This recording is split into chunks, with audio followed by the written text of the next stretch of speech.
Une réaction, Daniel Simonet, sur ça vous inquiète, vous puisque tout à l'heure, avec Olivier Duhamel, on posait le problème. Il y a une sorte de pulsion sécuritaire de l'opinion liée à l'inquiétude légitime de tous ces attentats et de ce contexte-là. Et en même temps, c'est le moment où il faut garder la tête froide parce que les dispositifs législatifs, on a tous en tête le Patriot Act américain, peuvent menacer les libertés individuelles.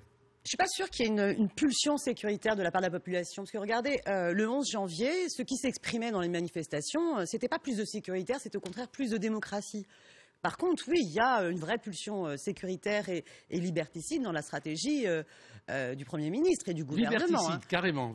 Moi, je pense qu'il y a un côté, oui, qui conduit au liberticide quand, à un moment donné, la logique de contrôle prend le dessus sur les libertés fondamentales. Donc je pense que là, il y a une dérive extrêmement dangereuse où on voit bien une logique autoritaire qui s'installe. Et on se dit, toutes ces dispositions mises en place dans cette loi, dans les mains de n'importe quel gouvernement, où allons-nous, hein? Maintenant, moi, ce que je voudrais aussi revenir sur ce que vous disiez tout à l'heure, on voit bien qu'aujourd'hui, au niveau géostratégique, au lieu de comprendre et d'analyser quelles sont la succession des événements qui nous ont amenés à cela, eh bien, on est dans une surenchère va-t-en-guerre qui, au lieu de résoudre le problème, l'aggrave. Et je pense que là, il y a vraiment un enjeu d'alerter sur le fait que là, il y a une dérive, je trouve, va-t-en-guerre liée à l'orientation atlantiste, en fait, de ce gouvernement qui me semble être un engrenage bien souvent dangereux. Alors, son atlantisme n'est pas forcément aussi évident que ça, parce que les Français sont même plus en avance que les Américains, qui sont plus prudents sur un certain nombre de mesures. Oui, parfois sur certaines interventions. Voilà. On l'a vu sur la Syrie. On l'a vu sur la Syrie. Alors, il y a aussi une partage des rôles, hein. Les Français ont plutôt la main sur l'Afrique, les Américains sur le Moyen-Orient. Mais c'est vrai que ce risque de va-t-en-guerre, de bellicisme, que les Américains ont connu après les attentats du 11 septembre, hein, avec cette dérive, y compris pour déclencher une guerre en Irak, puisque c'est ce qui s'est passé, que les Anglais ont suivi. Donc là, il faut faire attention que les Français ne se laissent pas non plus emporter par ce courant trop belliciste qui consiste à dire on va tous les buter, on va tous les flinguer. Et il faut évidemment faire. Ça ne résoudra pas les problèmes idéologiques, politiques, diplomatiques, économiques d'un certain nombre de régions. Ça ne veut pas dire qu'il ne faut pas répliquer quand on est attaqué, hein. Il y a une forme de légitime défense. Après tout, les Américains ont fini par tuer Ben Laden 10 ans après. Mais ils avaient une légitime défense pour le faire. Il y a eu une résolution de l'ONU qui l'autorisait. Maintenant, une fois au passé ce cadre de la légitime défense, il y a le côté préemptif, préventif. Jusqu'où peut-on aller? Daniel Simonet, dans 2 jours, les Français vont voter pour ce premier jour pour ce premier tour des élections départementales. Que peut espérer le parti de gauche? Alors, au niveau du parti de gauche, d'abord, on tient à dire qu'il y a la possibilité pour tous les citoyens, dans ces élections, ils vont voir hein, sur les bulletins de vote, vous aurez à gauche la liste gouvernementale. Eh bien, on les invite vraiment à choisir plutôt la liste citoyenne soutenue par le Front de gauche. Il y a aussi dans beaucoup de départements, plus d'une trentaine de départements, où ces listes citoyennes sont soutenues par le Front de gauche et également par Europe Écologie Les Verts. Et donc on essaie d'engager vraiment une dynamique qui permet de dire, voilà, ces politiques d'austérité de ce gouvernement imposé au mépris des maigres engagements, ça suffit. Il y a la possibilité dans ces élections de manier un coup de balai citoyen anti-austérité et aussi contre souvent des barons locaux, des représentants de conseils généraux soit résignés, soit aussi des fraudeurs, et que maintenant ça suffit. Ces dénis démocratiques ou bien souvent ces conseils généraux aussi ont pris des mesures sans les citoyens et contre les citoyens. Je pense notamment à tous les grands projets inutiles imposés. Le coup de balai, on peut penser qu'il va avoir lieu. Je crains pour vous que ce ne soit pas vous qui teniez le manche du balai en question. Alors, on nous écrit évidemment. Je ne suis pas sûr que. Il y a d'abord dans ces élections une vraie situation vraiment de déni démocratique. Et donc l'abstention va être très forte. Pourquoi?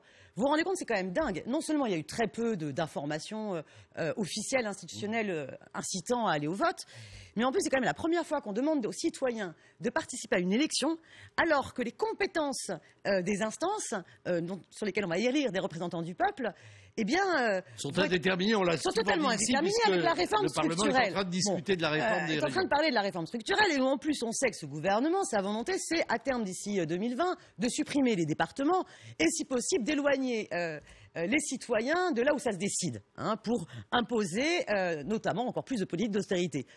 On a en plus un gouvernement qui dit, Valls, de toute façon, quelle que soit l'issue du vote, je continuerai les mêmes politiques. Donc il est en train de donner un message, vote toujours, tu m'intéresses, on continuera. Et cela dit, dans le temps, on a rarement vu un Premier ministre démissionner à la suite d'un échec aux élections cantonales, qu'on appelait cantonales à l'époque. Ce qui est un vrai problème. Ce qui est un vrai problème. Si le peuple s'exprime par les urnes et exprime un rejet des politiques qui sont, sont conduites. Regardez Nicolas Sarkozy, bon, il a fini par perdre les élections présidentielles, mais il a fait perdre toutes les élections intermédiaires à son camp. Sa légitimité n'était pas remise en cause à chaque fois. Eh bien, je pense que justement, si on avait, nous, par exemple, vous savez, nous défendons qu'il y ait un processus d'assemblée constituante pour une 6e République. Et dans cette 6e République, pour redonner le peuple aux citoyens, le pouvoir aux citoyens, restaurer une souveraineté populaire pleine et entière, on demande à ce qu'il y ait, par exemple, un référendum révocatoire. C'est-à-dire qu'à mi-mandat, eh bien, si les citoyens le souhaitent, qu'ils puissent exiger l'instauration d'un référendum. Et à ce moment-là, eh bien, les élus ont l'obligation de rendre des comptes. Les élections intermédiaires n'ont pas la valeur d'un référendum de ce type. Si. Pour chaque instance, moi je suis conseillère de Paris par exemple, eh bien, ça ne me choquerait pas qu'à mi-mandat, il puisse y avoir de la part des citoyens une possibilité de saisir cette demande pour éventuellement vérifier s'ils souhaitent révoquer leurs élus parce qu'ils estimeraient que comme l'humeur les promesses ont été trahies. Ça va être un turnover terrible. Sauf que ça obligerait justement, les partis politiques et les candidats d'abord à sentir que quand on s'engage, quand on fait des promesses, on se doit de les tenir, on doit rendre compte et qu'on doit pas simplement demander aux citoyens de donner leur avis le jour d'une élection et puis après on fait ce qu'on veut et on peut vous mépriser, peu importe, de toute façon on est tranquille pendant l'intégralité du mandat. Non, ça obligerait un autre rapport qui nécessite à chaque fois de s'appuyer sur l'implication citoyenne, sur le respect de la souveraineté populaire, dans la façon dont on fait la politique. Et cette nouveauté-là,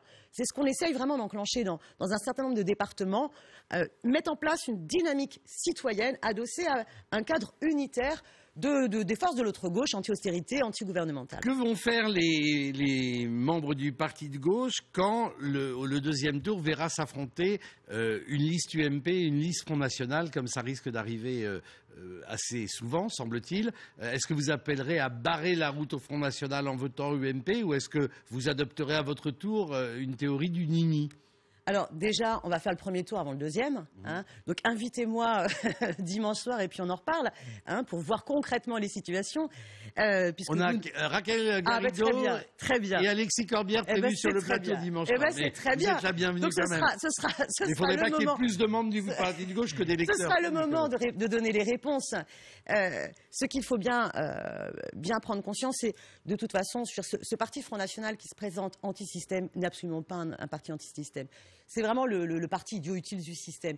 Moi, je me souviens de Marine Le Pen en septembre, qui avait, par exemple, annoncé, comme si elle voulait absolument rassurer les marchés financiers, qu'elle respecterait la règle des 3%. Finalement, ils soutiennent les mêmes politiques d'austérité. Simplement que dans le discours, ils font croire que le problème, c'est l'immigré et non le banquier. Donc, ils ne sont pas absolument pas un recours. Et j'aimerais déjà envoyer ce message-là. Si vous voulez sanctionner la politique de ce gouvernement, n'utilisez pas le bulletin de vote de Marine Le Pen. Et si vous êtes inquiet par la possibilité que le Front National puisse prendre des départements, le meilleur moyen pour lutter contre cela, c'est justement de permettre à ces listes Front de gauche d'arriver en tête. Parce qu'aujourd'hui, vous ne pensez pas que les listes Front de gauche vont être une des causes que vous pourrez passer lundi pour les fossoyeurs de la gauche, puisque c'est la présence de ces listes-là qui va sans doute empêcher le candidat de gauche le mieux placé d'accéder au deuxième tour. Parce que vous arrivez divisé à un point rarissime. Olivier Duhamel a souvent dit ici que c'était un suicide collectif de la gauche. Alors, le Parti socialiste a prouvé, hélas, on le regrette, mais dans sa politique gouvernementale, qu'il avait changé de camp. Sa politique n'est plus une politique de gauche. Donc c'est lui qui a non seulement divisé la gauche au point d'être minoritaire au sein du Parlement, c'est lui qui a divisé la gauche au point d'être totalement minoritaire, je pense, dans le peuple, et qui va se prendre une raclée à ces élections-là. Et maintenant, après nous avoir fait le procès, il voudrait maintenant inverser les choses et exiger un vote utile de l'ensemble des citoyens, alors qu'ils ont, par leur politique, contribué à faire monter ce Front National. Donc, les pompiers pyromanes, ça suffit. Et vous répondez, vous ne voulez pas, avant le soir du scrutin, répondre à ma question. En cas de duel UMP-Front National, est-ce qu'on peut imaginer que vous appeliez à voter pour le candidat UMP pour que ce ne soit pas le Front National qui remporte? Non, j'ai pas envie de répondre à votre question parce que d'abord, non, mais ça, je comprends que vous ayez pas envie, ce sera. Non, mais j'y répondrai pas à un parce que moment d'abord, donné, vous allez être obligé de ça le s'y faire. répondra le dimanche soir. Et en plus, ça dépend des cas. Moi, il y a des endroits où, franchement, le candidat Front National ou le candidat UMP, c'est bonnet blanc et blanc bonnet. On s'en souvient des déclarations qui, dans le degré de racisme, étaient assez équivalentes. Donc, vous, au cas par cas, vous verrez si le candidat UMP est plutôt démocrate, plutôt... on invite tout le monde à ne donner aucune voix au Front National. Voilà. Et le meilleur moyen pour faire barrage au Front National, c'est construire l'alternative citoyenne anti-austérité. Voilà. Et on verra donc dimanche soir avec vos camarades du parti de gauche les appels au vote au deuxième tour. Merci Daniel Simonet. À suivre le journal de 18h. Je vous proposerai ensuite les meilleurs moments des rendez-vous culturels du 5 à 7 de la semaine. Et vous aurez rendez-vous évidemment avec Yannick Mahé pour son traitement si singulier de l'actualité en images.